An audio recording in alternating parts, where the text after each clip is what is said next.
sobre essa campanha é a psicóloga Elisiane Barbosa, que eu já queria agradecer pela disponibilidade sempre. Ela está sempre aqui com a gente falando de diversos assuntos e dessa vez a pauta é o Janeiro Branco. Seja bem-vinda, Elisiane. Obrigada, Gilmara. É sempre um prazer estar aqui na TV Master com você. Vamos falar justamente sobre emoções, sobre alguns paradigmas que ainda existem. E eu começo perguntando, Elisiane, na sua opinião, por que ainda é tão difícil para as pessoas falarem sobre suas emoções, falarem sobre os seus sentimentos? Ainda há um certo preconceito nesse sentido?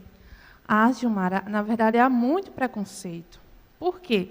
Por causa de uma cultura, né? A nossa sociedade, ela não tem uma cultura de educação emocional. E por conta disso, né, reforça esse tabu para falar sobre saúde mental, sobre sentimentos, sobre emoções, chorar. Né? Eu recebo diariamente no consultório pessoas dizendo assim, Elisiane, eu senti vontade de chorar em casa, chorei, e minha mãe, meu pai, algum membro ali da família, mas você está chorando por quê? Isso é fraqueza, deixa de ser fraca. Então, assim, a sociedade ela precisa compreender que nós somos seres humanos, né, dotados de emoções positivas e negativas. E as negativas fazem parte. E nós precisamos aprender a lidar com isso, a lidar com nossos pensamentos negativos, nossas emoções, né, e nossos sentimentos. Inclusive, chorar faz parte disso. Então, como existe esse tabu, né, fica muito difícil. Inclusive, Gilmara, imagine chorar no trabalho. Olha só, eu queria trazer também essa questão aqui, como é importante. Não, Elisiane, eu não posso chorar no trabalho. Eu tenho que ir para o banheiro, chorar escondido. Né? Eu estou me sentindo machucada, mas eu não posso chorar. Eu não posso procurar, por exemplo, o meu líder, o meu gerente, e conversar com ele. Né? Isso é visto como fraqueza, como sinônimo de fragilidade. E, na realidade, não é, gente. Qual é o objetivo da campanha em si, Elisiane? É justamente isso, Gilmar, é chamar a atenção, né, para a sociedade, né, para dar devida importância, né, se voltar, né, voltar esse olhar para a importância de ter e falar sobre saúde mental. E qual a importância hoje? A gente sabe que o Brasil ele lidera o ranking de países, né, de nível de depressão, com pessoas com a quantidade de pessoas com depressão maior no mundo todo.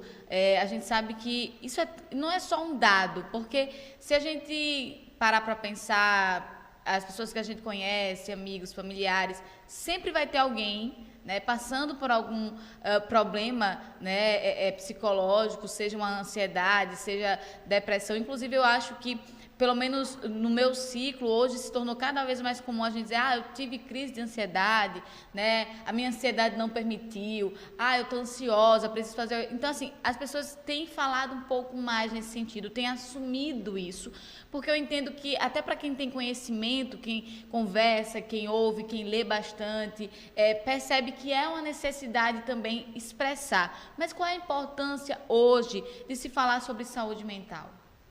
É justamente colocar para fora, porque é o seguinte, Gilmara, Freud, ele traz a seguinte fala, quando nós guardamos, nós adoecemos, né?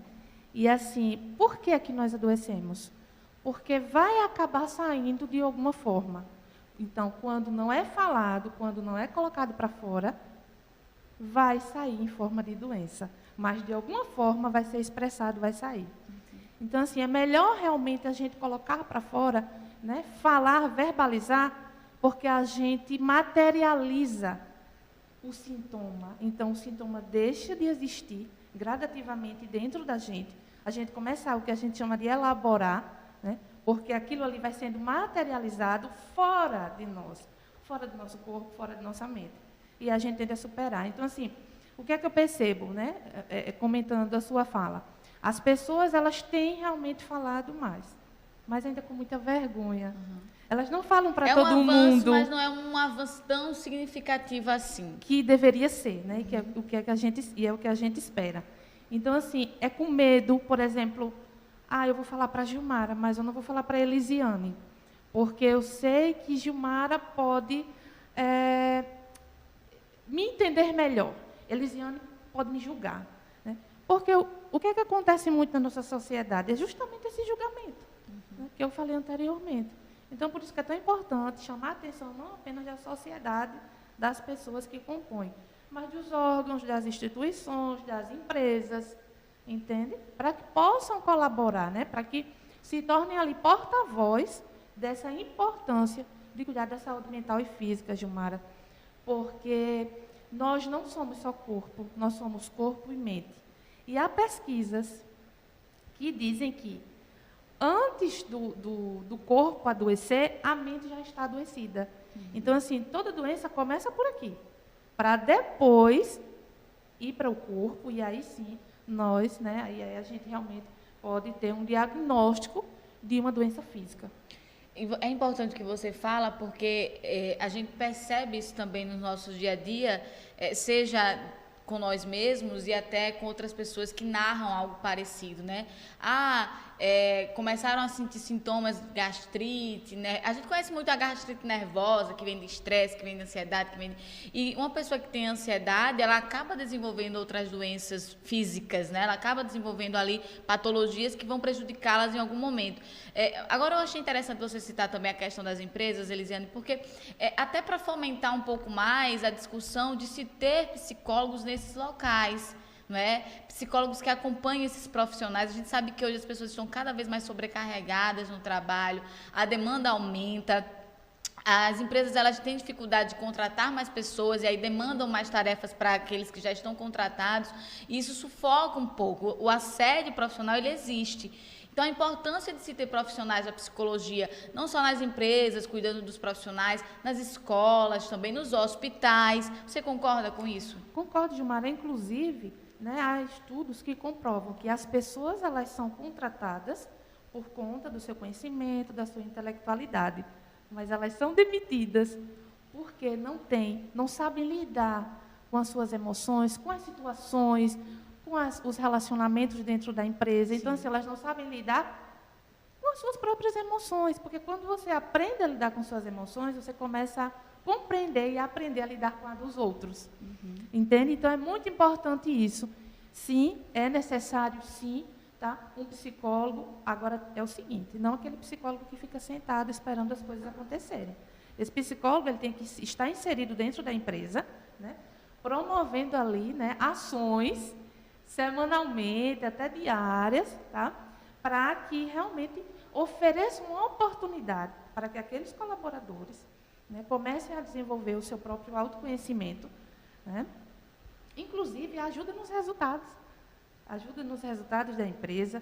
Então, ajuda os colaboradores, ajuda os gerentes, os líderes e os diretores e os donos da empresa.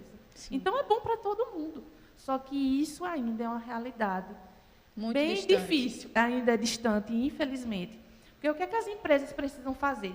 Oferecer esse espaço para os colaboradores. Aquele colaborador, ele tem que se sentir à vontade, né? Ele tem que sentir a liberdade, que ele pode falar sobre o que ele está sentindo. Ele pode falar sobre tristeza, sobre angústia, sobre culpa, sobre raiva, né? Às vezes raiva ali de um colega de trabalho que está ali, enfim, não está colaborando muitas vezes, também já por questões emocionais em casa, que é o que a gente vê muito, né?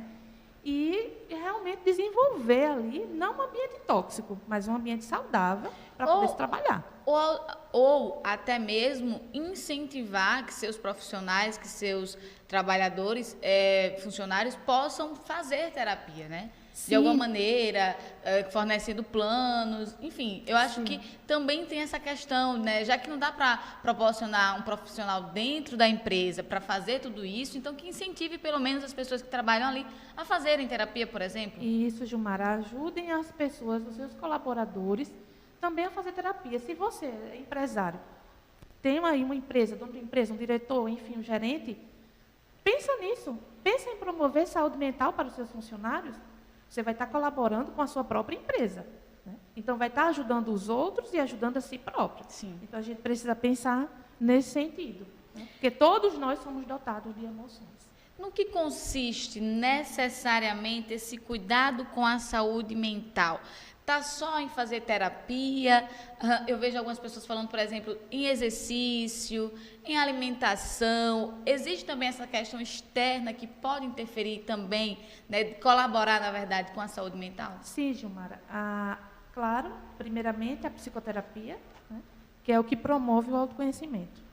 E associado a isso, a alimentação saudável e as práticas de exercício físico, né, estão muito associadas, porque nós sabemos, né, que na prática do exercício físico estimula ali, né, substâncias cerebrais importantes para o nosso bem-estar, para a saúde física e mental.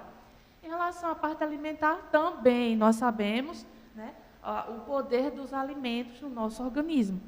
E a psicoterapia entrando ali como o desenvolvimento do autoconhecimento. Porque a gente precisa se conhecer, Gilmara. Não adianta você não saber, né, lidar com a sua própria ansiedade, porque lembrando que a ansiedade todo mundo tem, né? Eu tenho, Gilmara tem, você que está assistindo tem, todos nós temos. Agora, há uma diferença. Você consegue se autorregular?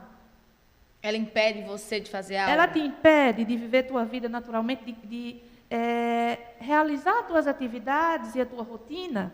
Se ela começa a atrapalhar, se você não está conseguindo dormir direito, se você está com aquele sentimento forte de tristeza, angústia, né, tremores, entre outros sintomas, excesso de pensamentos negativos, Gilmar. É muito importante ali, muito, muito comum, né, na ansiedade elevada. Então, é muito importante a gente identificar.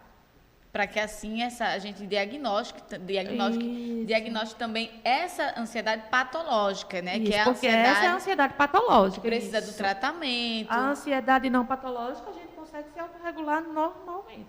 Por exemplo, vai ter um evento, eu estou um pouco ansiosa. Eu vou para uma entrevista de emprego, estou um pouco ansiosa. Normal. Depois disso, quando você chegar lá, aquilo vai diminuindo. Né?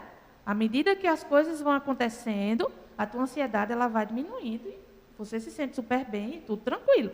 Mas se você começa a ter, associado a esse medo, outros sintomas, aí presta atenção, porque aí provavelmente você está apresentando sintomas, sim, de uma ansiedade elevada, que é, no caso, a ansiedade patológica. Quando a gente fala das redes sociais, Elisiane, você acha que elas comprometem? Eu não falo comprometer ou aumentar a ansiedade, mas comprometer um tratamento da ansiedade. Eu digo porque a gente sabe que pessoas ansiosas, e aí falando da patologia, elas acabam se comparando muito, elas acabam buscando no outro coisas que elas não conseguem fazer. E isso pode prejudicar? Até que ponto a gente hoje percebe a interferência das redes sociais, né, no aumento da ansiedade?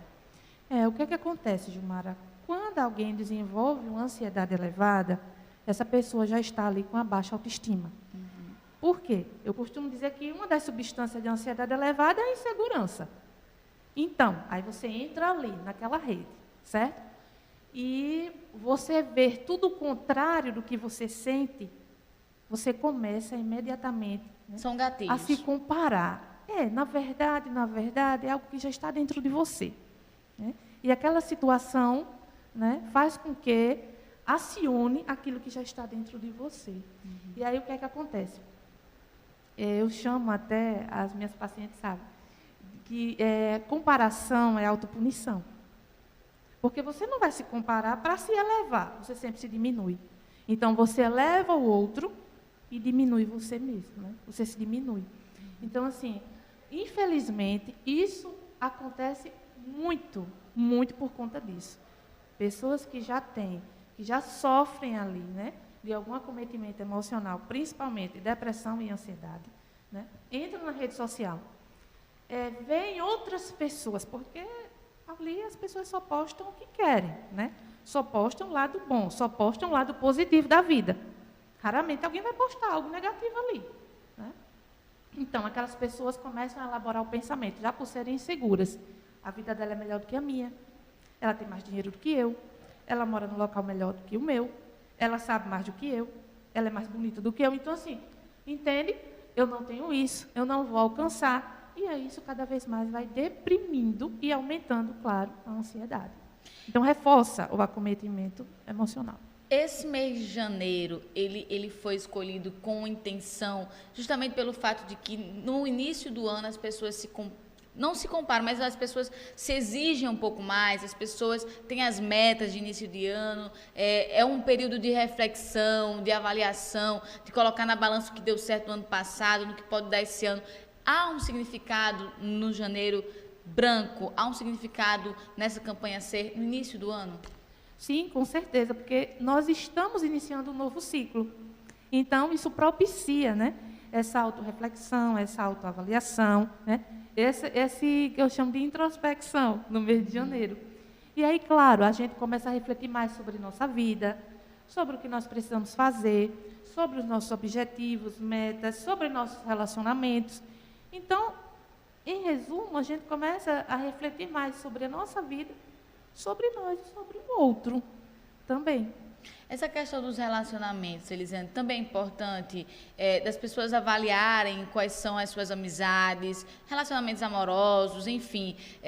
Isso pode, inclusive, prejudicar a saúde mental das pessoas também? Os relacionamentos interferem nessa questão? Interferem muito. Inclusive, né, o que a gente mais vê, o que eu mais vejo no consultório, são pessoas se envolvendo com pessoas também comprometidas emocionalmente, que é o que nós podemos chamar de pessoas tóxicas, né? E aí acaba o quê? Ambos adoecidos, né? Gilmara, o que é que acontece? As pessoas que se envolvem em relacionamentos abusivos, em relações complicadas, em relações tóxicas, elas já apresentam características ali de uma baixa autoestima. Então, elas começam a buscar no outro aquilo que elas não estão encontrando dentro delas, criando, inclusive, desenvolvendo uma dependência emocional, Sim. que é tudo que a pessoa tóxica quer, o outro lado. Porque ambos estão tóxicos, você entenda. Mas tem um ali que é o abusador. E outra, a gente percebe que laços muitas vezes criados, e aí, claro, que sempre vai ter um sentimento ali, sempre vai ter, seja um sentimento de amizade, de consideração, né, de amor, de paixão, de gostar da pessoa. No momento que aquilo acaba, eu percebo que muitas pessoas acabam tendo depressão, ansiedade após o fim de um relacionamento. Seja de uma amizade que era duradoura, que parecia ser estável, que parecia ser verdadeira e acabou sendo uma decepção. Porque tudo é uma decepção, né? Ou um fim do namoro que você achava que ia dar em um casamento. Então, isso, se a pessoa não estiver bem para enfrentar um término, né? E aí seja um luto, a perda de uma pessoa, alguém que sai da sua vida, acaba gerando também esses transtornos. É normal, Gilmara, a gente sofrer com términos, né? Fechamento de ciclos, mudanças, é normal. A gente passa por um processo, né, de luto. Terminou um relacionamento, terminou uma amizade, acabou uma amizade. É normal a gente sofrer. Mesmo que a gente, né, esteja ali fortalecido emocionalmente, isso não vai impedir, Sim. Tá? É natural. O mais importante neste momento é você não negar. É você não querer anular suas emoções. Negar o que você está sentindo. Não, eu não estou sofrendo. Não faça isso. Porque se você faz isso, você só potencializa o seu próprio sofrimento, tá? Então, faz o seguinte, aceita. Terminei um relacionamento, estou sentindo, estou sofrendo. Foi uma amizade que se foi, estou sentindo falta da minha amiga. Beleza, está tudo certo. Está triste, chora. Coloca para fora. Está com raiva, coloca para fora de alguma forma. Não precisa machucar ninguém. Né? E também não vai se machucar, porque todas as vezes que você guarda, quem se machuca é você. E a tendência de você adoecer, inclusive, não apenas mentalmente, fisicamente, é intensa, é grande. Você falou de fortalecimento emocional. Como é que a gente reconhece esse fortalecimento, Elisane? Como é que eu posso dizer, olha, eu tenho um lado emocional fortalecido, significa dizer que eu não tenho nenhuma doença, isso? Se eu não tenho ansiedade patológica, se eu não tenho depressão, eu sou fortalecida emocionalmente? Como é que a gente identifica isso? Fortalecida emocionalmente, Gilmar, é justamente você saber lidar com suas próprias emoções. E saber lidar de forma funcional, né? Saber lidar de forma funcional. Por exemplo, vamos dar o exemplo do término do relacionamento, né? Eu vou negar que eu estou sentindo saudade, que eu estou triste? Não. eu vou passar, eu tendo autoconhecimento, eu vou ter consciência de que eu vou passar por um processo de luto. E aí eu vou vivendo dia após dia, né? Me compreendendo, me respeitando, respeitando o que eu estou sentindo e não negando. E aí, dia após dia, eu vou vendo a minha evolução de forma gradativa, né? Ali num processo de superação natural. Porque ser fortalecido emocionalmente não quer dizer que não vai sentir tristeza, que não vai sofrer. O que está sempre feliz o tempo todo. Não, isso não existe. Positivo o tempo todo. Não, isso não existe, né? Até porque o nosso cérebro, ele tende a pensar mais negativo do que positivo. Só que a gente pode trabalhar isso. Entende? Justamente através do autoconhecimento. Outra coisa, né, que eu quero também falar, é o seguinte, pessoal. Aí tem gente que diz assim, não, mas eu vou desenvolver meu autoconhecimento, eu não preciso de terapia. Preste atenção. Vou dar um exemplo, inclusive, que aconteceu com uma pessoa muito próxima, na verdade, meu irmão, o Egberto. Eu ainda era estudante, mas eu já estava perto de terminar a faculdade, na época da faculdade. E aí eu passava o dia fora, né? E metade dos livros ali, né? Em casa, tudo muito fácil, no quarto, na estante. E ele foi lá e pegou um livro desse autoconhecimento, para desenvolver esse autoconhecimento. Só que ele não soube interpretar nem o que o livro estava dizendo, nem as próprias emoções dele. E ele começou a não se sentir muito bem. E ele chegou para mim e aí conversou. Ele tem o costume de me chamar de minha irmã. Minha irmã, eu não quero mais ler isso. Eu disse, e tu estás lendo esse livro, Egberto? Estou, e não estou me sentindo bem. Eu disse, mas não é para você ler esse livro assim de forma aleatória. Não era nem um livro, nem tanto científico, sabe, Gilmara? Mas era um livro que tratava, né, de questões ali emocionais, pensamentos, desenvolvimento cognitivo. E eu falei, Egberto, não, o caminho não é esse. Vai fazer psicoterapia. Lá você vai ser direcionado, claro, ambos, porque psicólogo e paciente andam juntos, né? Então, um vai compondo o outro e vai ajudando. Mas dessa forma, não tente fazer por si só, não tente fazer sozinho. Procure ajuda para você realmente se compreender, se entender e se trabalhar emocionalmente e desenvolver o seu autoconhecimento. Então, assim, pessoal, procura a psicoterapia. Não existe essa história, eu vou sozinha, eu vou... Não. Ou eu vou, contar para o meu amigo, não, né? Não é a melhor saída. Eu lembro de um ano muito interessante, eu achei nas redes sociais, as pessoas dizem, você que está precisando de ser ouvida, eu estou aqui para ouvir você. Bacana, é bom saber que existem pessoas que estão dispostas a ouvir as dores do outro, mas você não é o profissional preparado para ouvir essas dores. Não tem um conhecimento clínico, né, psicológico, né, de estudos para poder dar um direcionamento para aquela pessoa, porque também não é só ouvir por ouvir, né, Elisiane? Não, exatamente. A escuta ela é importante, mas não é só ouvir por ouvir. Não. A gente desenvolve, a gente aprende na academia o que a gente chama de escuta clínica. Então, assim, pessoal, preste atenção, não é para todo mundo que você vai abrir, né, os seus conflitos, suas dificuldades. Não é, porque inclusive pode ser arriscado. Então, ambas as formas que nós estamos citando aqui, seja por conta própria, né, e ali se debruçar em livros, né, ou com amigos, né, desabafar com amigos e tudo, tenha cuidado, preste atenção. A forma mais indicada é realmente buscar um psicólogo que foi preparado, que estudou anos, né, que nós, na verdade, nunca paramos, e que realmente está ali apto para poder atender, te ouvir, né, através da nossa escuta clínica e realmente te dar ali um possível feedback. E a gente sabe, né, Elisiane, que nem tudo a gente conta. Pode ser o melhor amigo de 10, 20, 400 anos atrás, né, pessoas que nasceram com você, que acham que conhecem. A gente não conta tudo que a gente sente, que a gente pensa.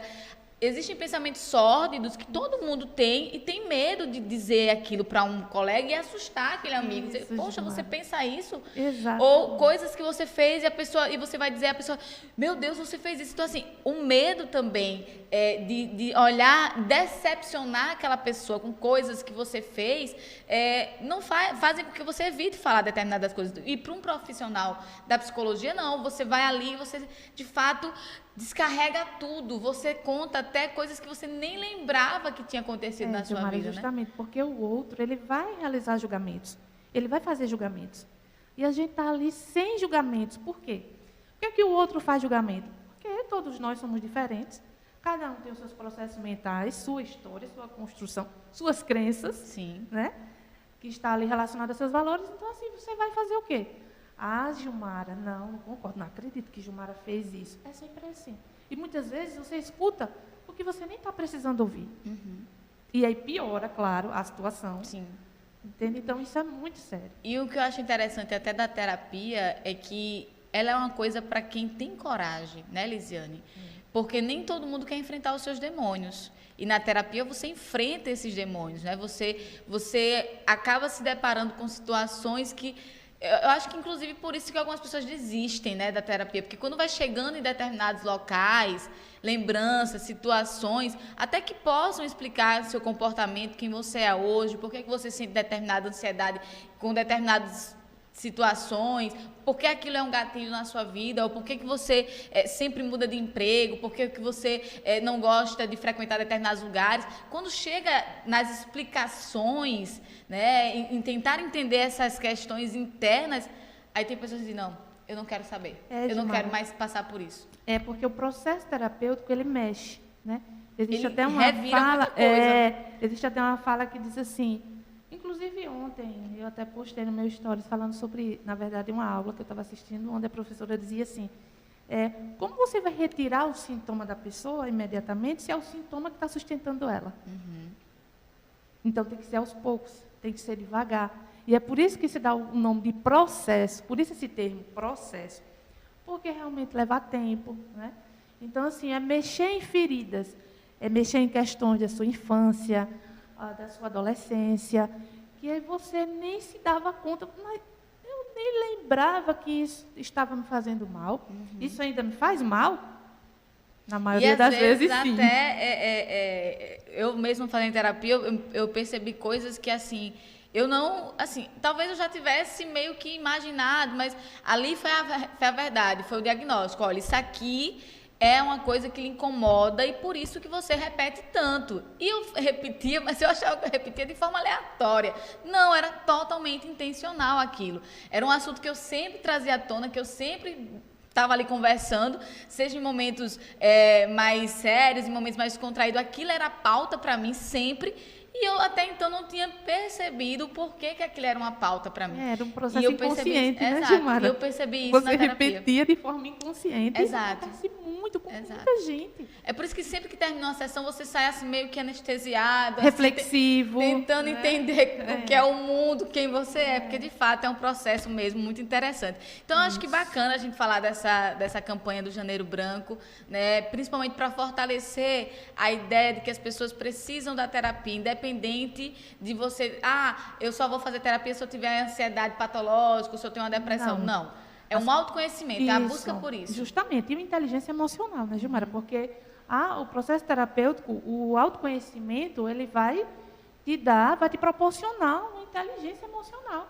E você realmente saber lidar com as situações difíceis na vida, com as adversidades, as tuas próprios sentimentos. Né? Com as pessoas ao seu redor. As pessoas ao seu redor, se relacionar melhor, né? Evoluir na tua carreira, na tua profissão, porque tudo isso trava, tudo isso paralisa e bloqueia, né? A gente profissionalmente, financeiramente, prejudica, né? O nosso equilíbrio financeiro está diretamente ligado, associado ao nosso equilíbrio emocional. Sim. Então, assim, há uma tendência à compulsão, sim, se você não está bem emocionalmente, você vai gastar. Você vai procurar compensar, né? Sentir prazer e satisfação em alguma área da tua vida. Geralmente sobra para o dinheiro. Né?